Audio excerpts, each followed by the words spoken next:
Mari dengan kerendahan hati kita mendasari dalam doa.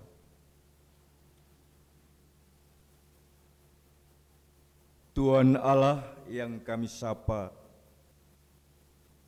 kami puji, kami sembah di dalam nama Tuhan kami Yesus Kristus, Tuhan yang menjadi juru selamat kami. Di tengah-tengah kesejukan pagi ini, di tengah-tengah kami boleh merasakan sapaan hangatnya mentari pagi. Kami bersyukur ya Tuhan, masih diberi kesempatan menikmati hidup, masih diberi kesempatan bergumul dengan segala hal yang Tuhan izinkan terjadi dalam kehidupan kami. Terlebih pagi ini ya Tuhan, kami bersyukur di tengah-tengah situasi yang sulit karena pandemik, kami masih juga diberi kesempatan untuk bisa beribadah secara onsite, bisa bertemu dengan saudara-saudara seiman, meskipun dalam keadaan yang sangat terbatas dengan protokol kesehatan yang sangat ketat. Di tengah-tengah rasa syukur kami atas kasih, di tengah-tengah rasa syukur kami atas pemeliharaan dan perlindungan Tuhan, kami rindu ya Tuhan, mendengarkan Tuhan berbicara melalui sabda Tuhan yang sebentar lagi akan disampaikan oleh hamba-Mu dengan segala keterbatasannya. Tolonglah ya Tuhan, Roh Kudus sendiri yang menuntun dan memampukannya, sehingga setiap kami yang hadir pagi ini dan setiap jemaat yang nanti mungkin melihat di YouTube channel di GKJ Beringin merasakan berkat pemberitaan firman yang diadakan di gereja kami. Terima kasih ya Tuhan. Kami serahkan pemberitaan firman pagi ini ke dalam tangan kasih dan tuntunan Tuhan. Di dalam Kristus Yesus Tuhan kami berdoa. Amin. Jemaat yang dikasihi oleh Tuhan Yesus Kristus, mari bersama-sama kita membuka Injil Markus. Kita akan secara khusus berfokus pada Markus 8 ayat 31 sampai 38. Namun demikian saya akan sampaikan dulu bacaan leksionari hari ini, yaitu yang pertama Kejadian 17 ayat 1 sampai 7, kemudian ayat 15 sampai 16, Mazmur tanggapan Mazmur 22 ayat 23 sampai 32, kemudian bacaan yang kedua Roma 4 ayat 13 sampai 25, dan bacaan Injil Markus 8 ayat 31 sampai 38. Demikian bunyi firman Tuhan. Pemberitahuan pertama tentang penderitaan Yesus dan syarat-syarat mengikut Dia. Kemudian mulailah Yesus mengajarkan kepada mereka bahwa anak manusia harus menanggung banyak penderitaan dan ditolak oleh tua-tua, imam-imam kepala, dan ahli-ahli Taurat, lalu dibunuh dan bangkit sesudah 3 hari. Hal ini dikatakannya dengan terus terang, tetapi Petrus menarik Yesus ke samping dan menegur dia. Maka berpalinglah Yesus dan sambil memandang murid-muridnya, ia memarahi Petrus, katanya, "Enyahlah iblis, sebab engkau bukan memikirkan apa yang dipikirkan Allah, melainkan apa yang dipikirkan manusia." Lalu Yesus memanggil orang banyak dan murid-muridnya dan berkata kepada mereka, "Setiap orang yang mau mengikut aku, ia harus menyangkal dirinya, memikul salibnya, dan mengikut aku. Karena siapa yang mau menyelamatkan nyawanya, ia akan kehilangan nyawanya. Tetapi barang siapa kehilangan nyawanya karena aku dan karena Injil, ia akan menyelamatkannya. Apa gunanya seorang memperoleh seluruh dunia, tetapi ia kehilangan nyawa? Karena apakah yang dapat diberikannya kepada ganti nyawanya? Sebab barang siapa malu karena aku dan karena perkataanku di tengah-tengah angkatan yang tidak setia dan berdosa ini, Anak Manusia pun akan malu karena orang itu apabila ia datang kelak dalam kemuliaan Bapanya diiringi malaikat-malaikat kudus. Berbahagialah setiap kita yang mau mendengarkan firman Tuhan dan melakukannya dalam kehidupannya. Hosiana.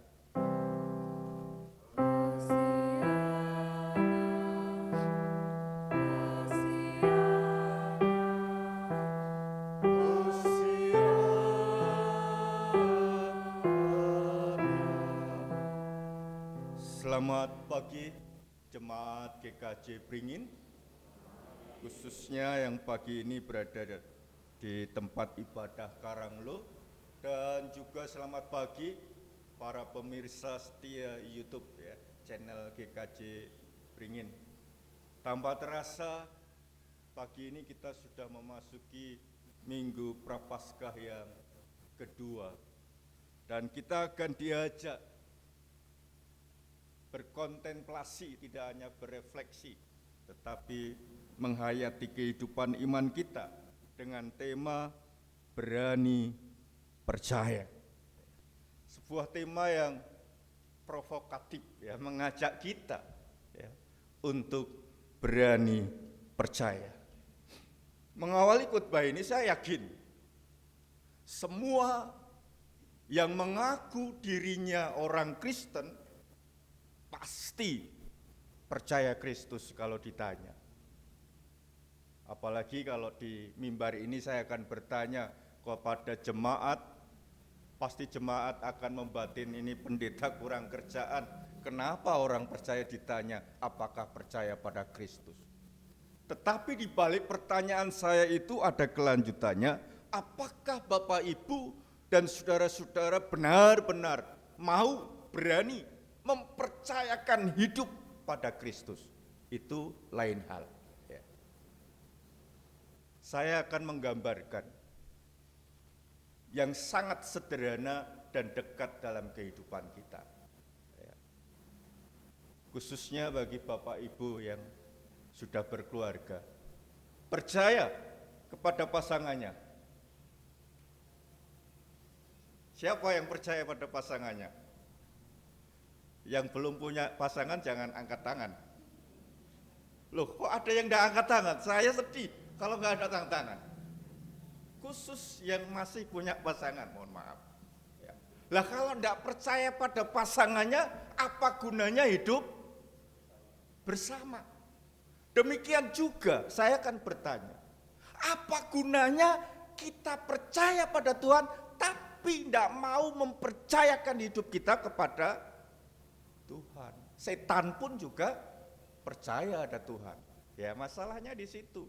Ya, ada banyak orang beriman Tuhan itu ada, percaya ada Tuhan, tetapi pada titik tertentu tidak mau mempercayakan kepada Tuhan. Benar? Ya, ada saatnya dalam dinamika hidup kita sering jatuh. Tuhan ditempatkan setelah kita kepepet. Ya, setelah kepepet baru nangis di hadapan Tuhan. Makanya dalam prakteknya pendeta pun dalam kehidupan bergereja, jemaat kalau sudah kepepet ya baru cerita pada pendeta. Kalau semua sudah buntu, baru larinya ke pendeta untuk dijadikan tong sampah ya. Ungkapan-ungkapan kesedihan, kesetresan ya, kalau semua baik tidak akan diceritakan. Itu hanya gambaran. Nah, Bapak Ibu dan saudara-saudara yang dikasih Tuhan, berani percaya itu tidak sekedar teori ya. Kalau tema itu mengatakan berani percaya, itu sebetulnya sebuah lagu hidup ya. Apa itu lagu hidup? Karena iman tanpa perbuatan apa Bapak Ibu? Mati. Meskipun kita tahu definisi iman, kalau kita tidak melakukannya mati. Nah, saya akan mencoba berangkat dari teori, karena teori itu juga penting untuk mengarahkan, menata kehidupan kita. Ya. Dalam Kamus Besar Bahasa Indonesia ada dua pengertian arti percaya. Yang pertama, mengakui atau yakin bahwa sesuatu memang benar dan nyata. Bahwa kita percaya ada Tuhan, kita mengakui dan yakin memang benar-benar ada. Kemudian pengertian yang kedua, menganggap atau yakin bahwa sesuatu itu benar-benar ada. Jadi kalau dalam bahasa yang sederhana, pengertian percaya itu tidak berhenti pada kognitif saja atau pengetahuan saja. Percaya juga tidak berhenti pada pengertian ranah afektif atau hanya perasaan kita saja. Atau malah ranah psikomotoris ya, tingkah laku atau perbuatan. Semua kesatuan, baik pengetahuan, perasaan, dan tingkah laku atau perbuatan menyatu. Nah, disitulah percaya itu akan bisa dirasakan. Saya percaya Tuhan karena perasaan saya, kehidupan saya merasakan ada Tuhan yang bekerja, yang berkarya dalam hidup saya. Itu prakteknya. Nah, sikap itulah yang dimiliki kalau kita membaca bacaan leksionari nanti di rumah Abraham. Ya. Bahkan Abraham itu memiliki sebutan Bapak orang percaya, ya, karena pengalaman bagaimana berhubungan intim dengan Tuhan, sangat dekat dengan janji-janji Tuhan dan diimani. Ya. Jadi kita akan merasakan Tuhan itu kalau kita punya hubungan khusus. Ya. Tidak sekedar punya hubungan, tapi kita punya waktu khusus, kehidupan khusus. Ya. Nah, itulah yang dialami juga Paulus dalam suratnya untuk jemaat di Roma, kemudian Mazmur tanggapan yang nanti bisa dibaca. Dan itu juga yang diingini oleh Tuhan Yesus terhadap murid-muridnya saat memberikan pengajaran pada orang banyak dan juga murid-muridnya. Jadi Markus 8 ayat 31 sampai 38 kalau kita perhatikan menarik sekali ya. Jadi di tengah-tengah Yesus memberikan pengajaran, bagaimana kesiapan mereka. Mereka di sini adalah orang banyak, secara khusus para muridnya. Kalau nanti, karena ini Yesus sedang memberikan pemberitahuan juga selain pengajaran, pada saatnya ia harus menderita, ya, ditolak, misalnya dikatakan ditolak oleh imam-imam, tua-tua dan ahli Taurat, lalu dibunuh, dan bangkit sesudah 3 hari. Sebetulnya sudah jelas. Narasi itu sudah jelas apa yang akan terjadi. Yesus harus mengalami bagaimana rasanya ditolak, sakit. Ya. Ya. Kalau kita merasakan misalnya jatuh cinta pada seseorang dan ditolak, sakitnya itu luar biasa. Ya, dulu ya. Kalau sekarang banyak obatnya, banyak hiburannya. Ya, sekarang itu saya juga melihat jarang orang menderita karena korban cinta ya, karena banyak pilihan hidup ya. Jadi kalau ada anggota jemaat yang menderita karena cinta, berarti mainnya kurang jauh ya. Jadi harus jauh main, jalan-jalannya itu harus jauh sehingga tidak menderita karena cinta. Ditolak karena pekerjaan, bisa. Ditolak karena banyak hal, argumentasi kita, pendapat kita. Tuhan Yesus sudah mengalami, ditolak apa yang menjadi ajarannya, ditolak apa yang menjadi khotbah-khotbahnya. Nah, itu sudah dialami oleh Tuhan Yesus. Ya. Bahkan pada akhirnya harus dibunuh. Ya. Dibunuh bukan karena kesalahannya, ya, dibunuh karena kebenaran yang ia sampaikan. Nah, itulah pengajaran yang hendak disampaikan kepada orang banyak. Ada saatnya nanti siap enggak mengalami seperti itu, penderitaan ya, kesengsaraan. Ya. Tetapi apa yang terjadi? Rupanya Petrus ini gambaran, ya. Gambaran juga kita saat ini, konteks kita saat ini. Ya. Mari kita lihat teksnya. Ya. Di sana dikatakan ayatnya yang ke-33, mari kita lihat. Ayat 32 dulu. Hal ini dikatakannya dengan terus terang, tetapi Petrus menarik Yesus ke samping dan menegur dia. Ya. Jadi Petrus menegur Yesus ini karena Petrus sendiri sebetulnya nggak mau ikut Yesus kok sengsara, nggak mau ikut Yesus kok menderita, bahkan harus dibunuh. Dia belum siap, meskipun temperamen dan karakter Petrus ini ya, lebih terbuka ya, dia tidak basa-basi. Ya, di ayat 3 kemudian Yesus berpaling memandang murid-muridnya dan ia memarahi Petrus, katanya, "Enyahlah iblis, sebab engkau bukan memikirkan apa yang dipikirkan Allah." Ya, ini menarik.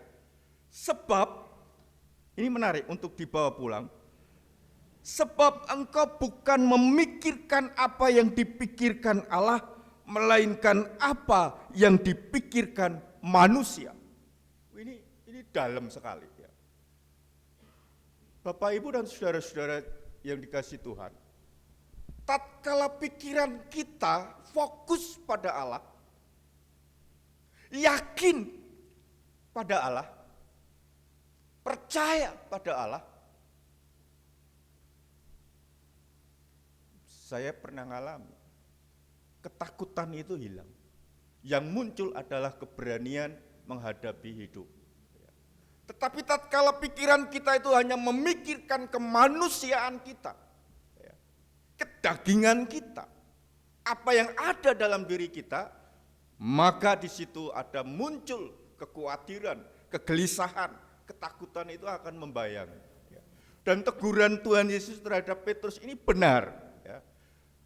Keberanian Petrus menegur ini sebetulnya bukan memikirkan Yesus, tetapi dia nggak siap menerima apa yang dialami Yesus karena dia juga akan mengalami. Ya, ini luar biasa. Ya. Jadi kalau berani percaya itu berbicara ketetapan atau kemantapan hati, seperti seorang suami percaya pada istrinya baik ya, dimanapun, yakin tidak akan mengkhianati. Nah, itu ya. Dan kita pun juga yakin, percaya bahwa Tuhan itu tidak akan mengkhianati kita. Tuhan itu tidak akan meninggalkan kita. Tuhan itu tidak akan membuat kita menderita. Mana ada pasangan hidup yang pengennya pasangannya menderita? Enggak. Demikian juga Tuhan. Itu. Jadi kalau berani percaya, syaratnya kalau saya pagi ini boleh menyampaikan, kita harus siap. Enggak usah malu bahwa Yesus harus mengalami penderitaan. Kadang dalam praktek sehari-hari saya melihat hal-hal yang sederhana. Kita itu enggak usah malu kalau dalam kehidupan bersama pasangannya ada penderitaan. Yaitulah janji kita, kesetiaan kita saat menikah. Mohon maaf, waktu menikah kan ada ucapan janji, dalam senang maupun susah, dalam sehat maupun sakit, itu diingat-ingat ya. Nah, dalam mengikut Tuhan pun juga mestinya seperti itu, dalam senang, dalam sakit, dalam sehat, tetap percaya pada Tuhan tidak akan meninggalkan kita. Kalau maunya senang saja, ya enggak usah percaya pada Tuhan. Ada yang maunya senang saja ikut Tuhan? Saya yakin tidak ada. Jemaat beringin dewasa semua. Ikut Tuhan itu tidak gampang. Ada harus yang diperjuangkan. Dan satu hal yang harus kita imani, bahwa berani percaya kepada Tuhan itu bukan karena kekuatan kita. Abraham berani, yakin dan pasrah betul akan kuasa Tuhan, karena itu kasih karunia ya. Jadi kalau kita disebut anak Tuhan pun dan percaya pada Tuhan tidak sepenuhnya karena kesalehan kita, tetapi juga karena kasih karunia. Jadi tidak ada alasan untuk tidak percaya di tengah-tengah situasi saat ini yang sulit ya. Saya yakin hal-hal yang sulit itu masih terjadi di pandemi COVID-19 ini, dampaknya ya masih ada. Tetapi kita tidak boleh kemudian tidak berani percaya terhadap janji-janji Tuhan.